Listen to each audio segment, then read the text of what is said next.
পাকিস্তানের পর এবার চীনের সঙ্গে যুদ্ধের আশঙ্কায় কি কাঁপছে ভারত? পাকিস্তানের উত্তেজনার আগুন নিভতে না নিভতেই আরেক দিক থেকে ছুটে এলো নতুন সংকেত। এবার হিমালয়ের কোলে অরুণাচল প্রদেশ ঘিরে ভারতকে চেপে ধরেছে এক অপ্রতিরোধ্য প্রতিপক্ষ চীন। নাম বদলে অঞ্চল নিজের করে নেওয়ার চেষ্টায় নেমেছে বেইজিং, আর এতে করে ভারতের রাজনৈতিক মহলে শুরু হয়েছে নতুন এক ঝড়। কাশ্মীরের উত্তেজনা না কমতেই এবার অরুণাচলের মাটি উথলে উঠেছে উত্তেজনায়। বেইজিংয়ের ছায়া এখন হিমালয়ের কোলে। সম্প্রতি চীন অরুণাচলের বেশ কিছু এলাকা নিজেদের মানচিত্রে যুক্ত করে নতুন নতুন নাম দিয়েছে।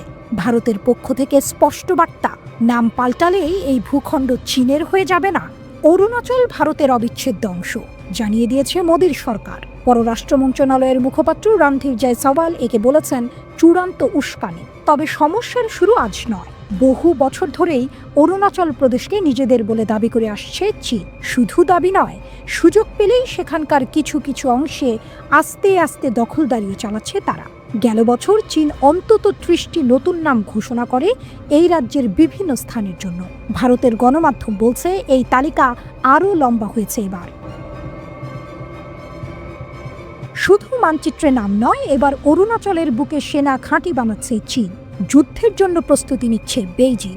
ভারত দাবি করেছিল চীন সীমান্ত থেকে সেনা কমাবে, কিন্তু বাস্তবে দেখা যাচ্ছে ঠিক উল্টো চিত্র। চীন এখন অরুণাচল সীমান্তে আরও শক্ত অবস্থান তৈরি করছে, নির্মাণ করছে সামরিক ঘাঁটি। প্রতিরক্ষা বিশেষজ্ঞদের আশঙ্কা, পাকিস্তানের সঙ্গে ভারতের সংঘাতের সুযোগ নিয়ে পূর্ব ফ্রন্টে হামলার প্রস্তুতি নিচ্ছে চীন। আর এর মাঝেই ভারতের কপালে আরও চিন্তার ভাঁজ ফেলেছে একটি প্রকল্প। তিব্বতের ব্রহ্মপুত্র নদে বিশ্বের সবচেয়ে বড় বাঁধ নির্মাণ করছে চীন। অরুণাচলের জলসম্পদকে নিয়ন্ত্রণে নেওয়ার এই উদ্যোগ ভারতকে গভীর উদ্বেগে ফেলেছে। ২০১৯ সালে চীন সীমান্তে একটি অস্থায়ী ব্রিজ তৈরি করে পরের বছর তারা দিবং জেলায় ঢুকে পড়ে। এরপর পূর্ব লাদাখে চীনা সেনাদের আগ্রাসনে উত্তাল হয় গোটা ভারত। গালওয়ান উপত্যকায় প্রাণ যায় বেশ কিছু ভারতীয় সেনা। পরবর্তীতে অনেক বৈঠক, অনেক ঘোষণা, কিন্তু মাঠে ফলাফল শূন্য। বরং চীন ধাপে ধাপে আরও শক্ত ঘাঁটি গড়ে তুলছে। চীনের শক্তির ছায়া দিনে দিনে দীর্ঘ হচ্ছে। সামরিক বাজেটে চীন ভারতকে বহু আগেই ছাড়িয়ে গেছে। চীনের হাতে রয়েছে হাইপারসনিক মিসাইল, আধুনিক ড্রোন আর বিশ্বের অন্যতম বড় নৌবাহিনী। ভারতের তুলনায় আকাশপথেও তারা ঢের এগিয়ে। বিশ্লেষকরা বলছেন ভারতের অভ্যন্তরীণ সামরিক কাঠামো এখন খানিকটা নড়বড়ে। পাকিস্তানের সঙ্গে সাম্প্রতিক উত্তেজনায় ভারতের দুর্বলতা ফুটে উঠেছে, আর এই সুযোগটাই নিচ্ছে বেইজিং। একদিকে পাকিস্তান, আরেকদিকে চীন, দুই দিক থেকেই চাপ বাড়ছে ভারতের উপর। এই মুহূর্তে অরুণাচল শুধু একটি রাজ্য নয়, এটি হয়ে উঠেছে ভারত চীন প্রতিদ্বন্দ্বিতার নতুন রণক্ষেত্র। কূটনৈতিক চাপ, মানচিত্র যুদ্ধ, সেনা ঘাঁটি, বাঁধ নির্মাণ, সব মিলে এই হিমালয় পাদদেশে যেন জমে উঠেছে এক অঘোষিত যুদ্ধের প্রস্তুতি।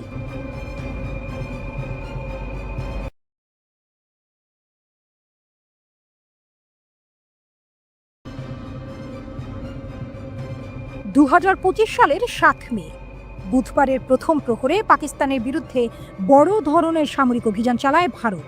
এই অভিযানকে নাম দেওয়া হয় অপারেশন সিঁদুর। এতে অংশ নেয় ভারতের প্রায় ৮০টি যুদ্ধবিমান, ড্রোন ও মিসাইল। রাফাল, মিরাজ 2000, মিগ-29 ও সুখোই 30 এমন সব অত্যাধুনিক এয়ারক্রাফট ছিল এই বহরে। কিন্তু ইসলামাবাদের প্রস্তুতির মুখে ভারতের আক্রমণ কার্যত ব্যর্থ হয়। পাকিস্তান চীনের তৈরি অত্যাধুনিক যুদ্ধবিমান J-10C এবং নিজস্ব JF-17 ব্যবহারের মাধ্যমে রক্ষা করে নিজের আকাশ। ভারতের ফ্রন্টলাইন আক্রমণ ভেঙে পড়ে। সেদিন আকাশেই ধ্বংস হয়ে যায় ভারতের 3টি রাফাল সহ মোট 5টি যুদ্ধবিমান। এই আকাশযুদ্ধকে দক্ষিণ এশিয়ার সবচেয়ে বড় আকাশযুদ্ধ বলে বর্ণনা করেছে মার্কিন সংবাদ মাধ্যম CNN। তাদের প্রতিবেদনে বলা হয়, দুই দেশের কমপক্ষে ১৪০টি যুদ্ধবিমান মুখোমুখি অবস্থানে ছিল সীমান্তের দুই পাশে। কেউ কারো চোখে পড়েনি, কারণ আকাশে তারা অনেক দূরত্ব বজায় রেখে চলছিল। কিন্তু এখানেই ব্যবহৃত হয় বিয়ন্ড ভিজুয়াল রেঞ্জ বা BVR প্রযুক্তির লং রেঞ্জ মিসাইল। এই মিসাইল ১৬০ কিলোমিটার দূর থেকে আঘাত হানতে সক্ষম। এই মিসাইল যুদ্ধেই পাকিস্তান পঞ্চম প্রজন্মের চীনা J-10C ফাইটার জেট ব্যবহার করে ভারতের বিমান ধ্বংস করে দেয়। CNN জানায়, এই অভিযানে J-10C যুদ্ধবিমান ছিল মূল চালিকা শক্তি। এর সাহায্যে ভারতের রাফাল ও অন্যান্য ফাইটার জেট ভূপাতিত হয়। এর মাধ্যমে দক্ষিণ এশিয়ার আকাশে শক্তির ভারসাম্যে বড় রকমের পরিবর্তন চলে আসে। পাকিস্তানের পররাষ্ট্রমন্ত্রী ইসাকদার জানান, ভারতীয় বিমানবহর ধ্বংসের পুরো সক্ষমতা পাকিস্তানের ছিল, তবে শুধুমাত্র হামলাকারী বিমানগুলোকেই লক্ষ্যবস্তু করা হয়। তাই 5টি যুদ্ধ বিমান ভূপাতিত হলেও বাকি বিমানগুলো ফিরতে পেরেছে। 2022 সালে পাকিস্তান চীনের কাছ থেকে অত্যাধুনিক জে-10C যুদ্ধ বিমান কেনে। এটি 4.5 জেনারেশনের মাল্টি-রোল ফাইটার জেট তৈরি করেছে চীনের চেংদু এয়ারক্রাফট কর্পোরেশন। এই বিমানকে বলা হয় ভিগোরাজ ড্রাগন, যার মধ্যে রয়েছে AESA রাডার, উন্নত অ্যাভিওনিক্স এবং দুর্দান্ত লক্ষ্যভেদী ক্ষমতা। পাকিস্তানের 15 নম্বর কোবরা স্কোয়াড্রন এই বিমান পরিচালনা করে। ভারতের বিরুদ্ধে এই জেট ব্যবহার করে PL-15 ইয়ার-টু-ইয়ার মিসাইল ছোড়া হয়। এই ক্ষেপণাস্ত্র চীন দ্রুত এক্সপ্রেস ডেলিভারিতে পাকিস্তানকে সরবরাহ করে, বিশেষ করে পেহেলগামের ঘটনার পর। এটি শব্দের চেয়ে 5 গুণ দ্রুতগামী এবং 200 থেকে 300 কিলোমিটার দূরত্ব পর্যন্ত নিখুঁতভাবে আঘাত করতে পারে। চীনের aviation industry corporation of China তৈরি করে এই মিসাইল, যা এখন চীনের এয়ার কমব্যাট কৌশলের অন্যতম মূল অংশ। CNN বলছে, এই সফল প্রতিরক্ষার মধ্য দিয়ে পাকিস্তান শুধু নিজের সীমান্ত রক্ষা করেনি, বরং পুরো দক্ষিণ এশিয়ার আকাশে এক নতুন বার্তা দিয়েছে। কাশ্মীর থেকে ইন্দো প্যাসিফিক সব জায়গায় এই শক্তি শত্রুদের জন্য সতর্কবার্তা হয়ে দাঁড়িয়েছে। এই লড়াইয়ে পাকিস্তান ভারতের তুলনায় এক ধাপ এগিয়েছে বলে মনে করেছে আন্তর্জাতিক বিশ্লেষকরা। পাকিস্তান প্রমাণ করেছে এটি এখন শুধু একটি পারমাণবিক শক্তিধর দেশ নয়, বরং আধুনিক প্রযুক্তি, দূরপাল্লার ক্ষেপণাস্ত্র এবং যুদ্ধ বিমানের মিশ্রণে একটি দুর্ধর্ষ আকাশ শক্তিও। আর ভারতের জন্য এই পরাজয় শুধু একদিনের যুদ্ধহানির ব্যর্থতা নয়, এটি একটি বড় কৌশলগত ধাক্কা। পাকিস্তান কি তবে এশিয়ার নতুন সুপার পাওয়ার?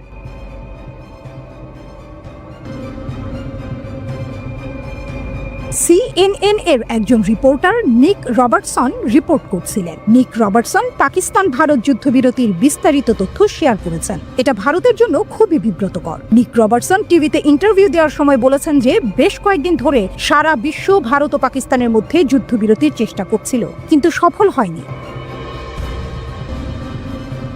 এরপর ভারত পাকিস্তানের এয়ারবেজে হামলা করে। ভারতীয় হামলার পর পাকিস্তান ভারতের ওপর অবিরাম ক্ষেপণাস্ত্র বর্ষণ করে এবং পাকিস্তানি ক্ষেপণাস্ত্র হামলার পর ভারত আলোচনার টেবিলে বসতে বাধ্য হয় এবং পাকিস্তানের ক্ষেপণাস্ত্র হামলায় ভারতকে পিছু হটতে বাধ্য করে। আমেরিকার পররাষ্ট্র দপ্তর সৌদি আরব ও তুর্কি কর্মকর্তাদের সাথে যোগাযোগ করে। সৌদি ও তুর্কি কর্মকর্তাদের সাথে যোগাযোগের পর কূটনৈতিকভাবে বিষয়টি সমাধান হয় এবং যুদ্ধবিরতি সম্ভব হয়। ভারতে যুদ্ধবিরতি চেয়েছিল। ভারত কখনোই আশা করেনি যে পাকিস্তান এত নির্মমভাবে পেছন থেকে জবাব দেবে এবং তারা হতবাক হয়ে যায়। ভারতের দীর্ঘকাল ধরে লালিত আকাশ আধিপত্যের স্বপ্ন, যা অনন্য স্পেকট্রা ইউগ্লো ব্যবস্থা এবং কয়েক দশকের ফরাসি প্রকৌশল দ্বারা সমর্থিত, অবশেষে ভূপাতিত হয়েছে। ভারতের জন্য এক অস্বস্তিকর ও বিব্রতকর পরিস্থিতি তৈরি হয়েছে, যা এখন শুধু দক্ষিণ এশিয়ার নয়, বরং বিশ্ব রাজনীতির আলোচ্য বিষয়। পশ্চিমা বিশ্লেষকেরা হতবাক। ভারত যে কৌশলগত ভুল করেছে তার পরিণতি এখনই দেখা যাচ্ছে। একদিকে ফ্রান্সের সঙ্গে ভারতের প্রতিরক্ষা চুক্তিগুলোর ভবিষ্যৎ এখন অনিশ্চিত হয়ে গেছে, অন্যদিকে চীন সবকিছু চুপচাপ দেখে যাচ্ছে, কিন্তু সেই নীরবতা ভেতরে ভেতরে বিদ্রুপে ভরা। যেন চীন বলেছিলাম তো। এমনকি আন্তর্জাতিক গণমাধ্যম ব্লুমবার্গও বলেছে এটি আসলে চীন ও পাকিস্তানের একটি সমন্বিত যৌথ যুদ্ধের সরাসরি উদাহরণ। মোদী সরকার এতদিন ধরে যে কৌশল অনুসরণ করেছে তার মূল ধারণা ছিল আধিপত্য টাকার বিনিময়ে কেনা যায়, কিন্তু বাস্তবতা দেখিয়েছে আধিপত্য তৈরি করতে হয় মাঠে, আকাশে, সমুদ্রে, প্রযুক্তিতে এবং মননে। কেবল রাফাল কিনেই আধিপত্য পাওয়া যায় না। এখন দেখা যাচ্ছে সেই রাফাল নির্মাতা ফ্রান্সের দাসল্ট এভিয়েশনের শেয়ার মূল্য স্থবির হয়ে পড়েছে। পক্ষান্তরে চীনের প্রতিরক্ষা শিল্পের শেয়ার, বিশেষ করে AVIC এবং চেংদু এয়ারক্রাফট কোম্পানির মূল্য এখন আকাশ ছোঁয়া। আধিপত্য মানে শুধু বড় মুখে কথা বলা নয়। আধিপত্য মানে বাস্তব শক্তি, বাস্তব নিয়ন্ত্রণ, তথ্য প্রযুক্তির আধিপত্য। আধিপত্য মানে সিস্টেমে শ্রেষ্ঠত্ব, মানে command, control, communication, computer, intelligence, surveillance আর রেকনেসান্সের নিরবিচ্ছিন্ন আধিপত্য। এইখানেই ভারত পিছিয়ে গেছে। পাকিস্তান ভারতকে কেবল যুদ্ধক্ষেত্রে হারায়নি, পাকিস্তান ভারতের পুরো নেটওয়ার্ককে পেছনে ফেলে দিয়েছে। এটা শুধু আকাশে যুদ্ধের গল্প নয়, এটা একটি মেসেজ। ভারতকে বলা হচ্ছে আকাশটা পাল্টে গেছে। এই যুদ্ধের কোনো ঘোষণা নেই, নেই সীমানা, নেই শব্দ। এটা এক নতুন ধরনের আধিপত্য, যেটা অদৃশ্য, নিঃশব্দ, কিন্তু ভয়ঙ্কর।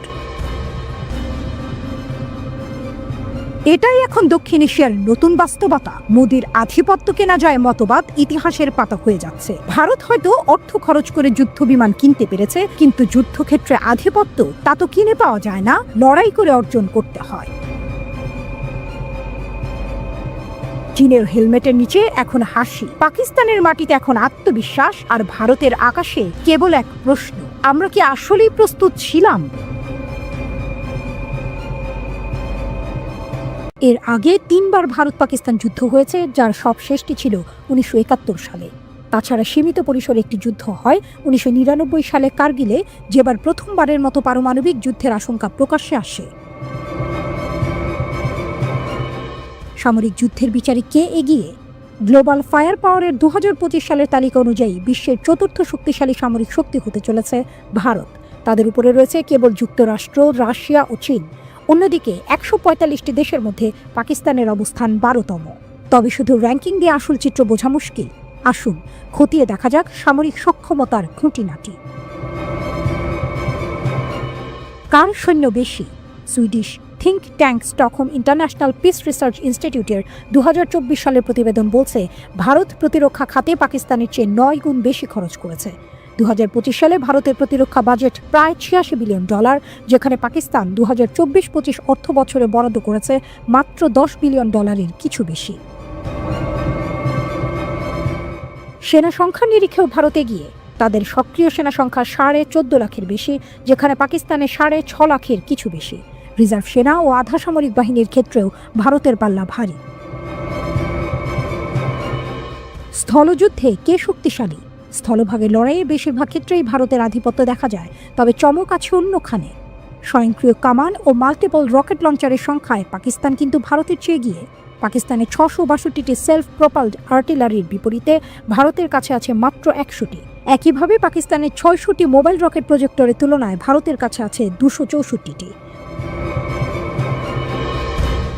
তবে ট্যাঙ্কের সংখ্যায় ভারত অনেক এগিয়ে। তাদের কাছে 4201টি ট্যাঙ্ক, 1,48,594টি সাঁজোয়া যান এবং 3,975টি টেনে নিয়ে যাওয়া কামান রয়েছে।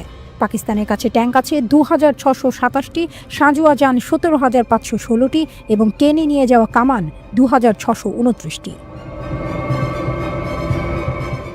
নৌবহরে কার দাপট? নৌবাহিনীর রণতরীর ক্ষেত্রেও ভারত স্পষ্টতই এগিয়ে। মাইন ওয়ারফেয়ার বাদে প্রায় সব ক্ষেত্রেই পাকিস্তানের চেয়ে শক্তিশালী ভারতীয় নৌবাহিনী। তাদের 293টি যুদ্ধ জাহাজের মধ্যে রয়েছে 2টি বিমানবাহী রণতরী, 13টি ডেস্ট্রয়ার, 14টি ফ্রিগেট, 18টি সাবমেরিন, 18টি করভেট ও 135টি টহল জাহাজ। অন্যদিকে পাকিস্তানের 121টি যুদ্ধ জাহাজের বহরে কোনো বিমানবাহী রণতরী বা ডেস্ট্রয়ার নেই। তাদের আছে 9টি ফ্রিগেট, 8টি সাবমেরিন, 9টি করভেট এবং 69টি টহল জাহাজ। আকাশে কার গর্জন বেশি? আকাশপথেও ভারতের শক্তি অনেক বেশি।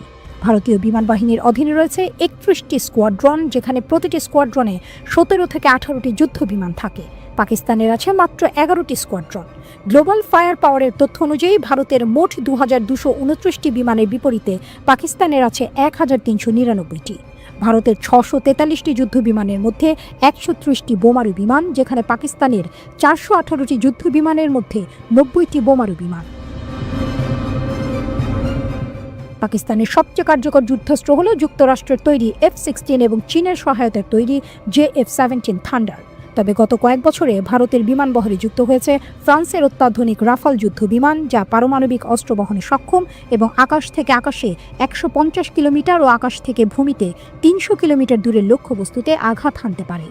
এছাড়াও ভারতের কাছে রয়েছে মিরাজ 2000 এর আধুনিক সংস্করণ সহ আরও অনেক শক্তিশালী যুদ্ধ বিমান। আকাশপথে ভারতের সক্রিয় বিমান ঘাঁটির সংখ্যা 311, যেখানে পাকিস্তানের 116টি। পরমাণু অস্ত্র সমানে সমানে টক্কর। পারমাণবিক অস্ত্রের ক্ষেত্রে সুইডিশ থিঙ্ক ট্যাঙ্ক সিপ্রির 2024 সালের প্রতিবেদন বলছে দুটি দেশ প্রায় একই অবস্থানে রয়েছে। ভারতের কাছে আনুমানিক 172টি এবং পাকিস্তানের কাছে 170টি পারমাণবিক ওয়ারহেড মজুদ আছে।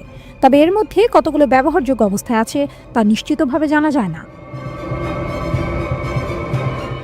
সিপ্রির মতে পাকিস্তান মূলত ভারতের সঙ্গে পাল্লা দিয়েই পারমাণবিক অস্ত্র তৈরি করছে, যেখানে ভারত মনোযোগ দিয়েছে দূরপাল্লার অস্ত্রের দিকে, যা চীনকেও লক্ষ্যবস্তু করতে সক্ষম। উল্লেখ্য, ভারত ও পাকিস্তানের প্রতিবেশী চীনও পারমাণবিক শক্তিধর দেশ এবং 2024 সালে তাদের ওয়ারহেডের সংখ্যা উল্লেখযোগ্যভাবে বাড়িয়েছে। ক্ষেপণাস্ত্রের দৌড়। ক্ষেপণাস্ত্রের পাল্লা ও সক্ষমতার বিচারেও হাড্ডাহাড্ডি লড়াই। পাকিস্তানি ক্ষেপণাস্ত্র কর্মসূচিতে রয়েছে ক্রুজ, ট্যাকটিক্যাল ও স্বল্প মধ্যম পাল্লার ব্যালিস্টিক ক্ষেপণাস্ত্র। বাবর ও শাহিন 1-এর মতো স্বল্প পাল্লার ক্ষেপণাস্ত্রের পাল্লা 700 থেকে 1000 কিলোমিটার। মধ্যম পাল্লার গৌরী ও শাহিন 2-3 এর পাল্লা 2500 থেকে 2750 কিলোমিটার পর্যন্ত। পাকিস্তানের আবাবিল ক্ষেপণাস্ত্রটি একাধিক ওয়ারহেড বহনে এবং শত্রুর প্রতিরক্ষা ভেদ করতে সক্ষম, যা দক্ষিণ এশিয়ার প্রথম মাল্টিপল ওয়ারহেড বহনে সক্ষম ক্ষেপণাস্ত্র বলে মনে করেন বিশেষজ্ঞরা। অন্যদিকে ভারতের রয়েছে পৃথ্বী সিরিজ, যার পাল্লার 250 থেকে 600 কিলোমিটার এবং অগ্নি সিরিজ, যার পাল্লা 1200 থেকে 8000 কিলোমিটার। অগ্নি 5 একটি আন্তঃমহাদেশীয় ক্ষেপণাস্ত্র, যার পাল্লা 7 থেকে 8000 কিলোমিটার। এছাড়াও ভারতের কাছে রয়েছে নির্ভয়া ও ব্রহ্মোস এর মতো উন্নত ক্রুজ ক্ষেপণাস্ত্র। ব্রহ্মোস পারমাণবিক অস্ত্র বহনেও সক্ষম। 2024 সালে ভারত সফলভাবে একটি হাইপারসনিক ক্ষেপণাস্ত্রের পরীক্ষাও চালিয়েছে, যার পাল্লা 1500 কিলোমিটারের বেশি এবং যা আকাশ, স্থল ও জলপথ থেকে আঘাত হানতে সক্ষম। ড্রোন যুদ্ধ। আধুনিক যুদ্ধের অন্যতম গুরুত্বপূর্ণ হাতিয়ার ড্রোন। ভারত ও পাকিস্তান উভয় দেশই তাদের অস্ত্রাগারে ড্রোনের সংখ্যা বাড়াচ্ছে। বিদেশ থেকে উন্নত ড্রোন কেনার পাশাপাশি দেশীয় প্রযুক্তিতেও ড্রোন তৈরি করছে তারা। এই ড্রোনগুলো নজরদারি, গুপ্তচরবৃত্তি এবং নির্দিষ্ট লক্ষ্যবস্তুতে হামলার জন্য ব্যবহৃত হয়। প্রতিরক্ষা বিশ্লেষক রাহুল বেদি মনে করেন, আগামী কয়েক বছরে ভারতের কাছে প্রায় 5000 ড্রোন থাকবে। পাকিস্তানের ড্রোন সংখ্যা কম হলেও তাদের মধ্যে বৈচিত্র্য রয়েছে এবং প্রায় 10 থেকে 11 ধরনের আলাদা মডেল তাদের কাছে মজুদ আছে। ভারত সম্প্রতি যুক্তরাষ্ট্রের সঙ্গে $3.5 বিলিয়ন বিশাল ড্রোন চুক্তি করেছে, যার মধ্যে রয়েছে 31টি অত্যাধুনিক প্রেডেটর ড্রোন। পাকিস্তানের নিজস্ব তৈরি ড্রোনের মধ্যে শাহপার, বুরাক ও উকাপ উল্লেখযোগ্য। তারা তুরস্ক ও চীন থেকেও ড্রোন আমদানি করে।